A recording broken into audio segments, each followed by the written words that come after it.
Assalamualaikum warahmatullahi wabarakatuh. Nama Lia Hamdia dari kelas 12 IPA 6. Di sini saya akan sedikit menjelaskan tentang teks cerita atau novel sejarah.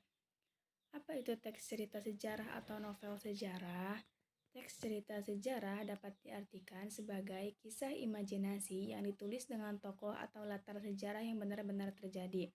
Bisa juga diartikan sebagai tulisan yang berisi cerita, kejadian atau peristiwa yang benar-benar pernah terjadi atau berlangsung di masa lalu. Sedangkan novel sejarah berarti tulisan imajinasi atau prosa fiksi yang bertokoh dan atau berlatar peristiwa sejarah yang ditulis menggunakan gaya novel yang berarti dibahas secara panjang lebar dan mendetail. Perbedaan teks sejarah dan novel sejarah. Simpulannya, teks sejarah adalah fakta, sementara teks cerita dan novel sejarah adalah imajinasi atau fakta. Berikut perbandingannya. Teks cerita sejarah dituntut untuk menyajikan hal-hal faktual yang benar-benar ada dan pernah terjadi. Novel sejarah bebas untuk menggambarkan sesuatu yang tidak pernah ada. Novel sejarah dikategorikan sebagai novel rekon atau novel ulang. Novel rekon terdiri dari 3 jenis, yaitu rekon pribadi, rekon faktual, dan rekon imajinatif. Nilai-nilai novel sejarah ada 5, yaitu nilai budaya, nilai etika, nilai agama, nilai sosial, dan nilai keindahan. Struktur teks cerita sejarah.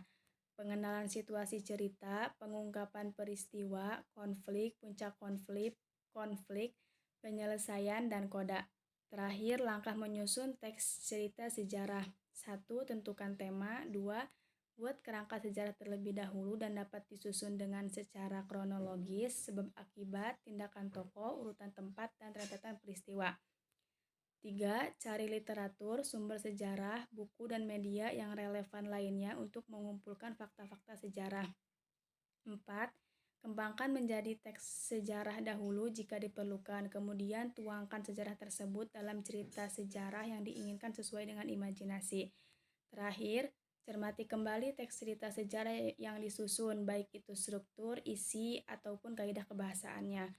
Cukup sekian dari saya. Mohon maaf jika ada kesalahan dan kekurangannya. Assalamualaikum warahmatullahi wabarakatuh.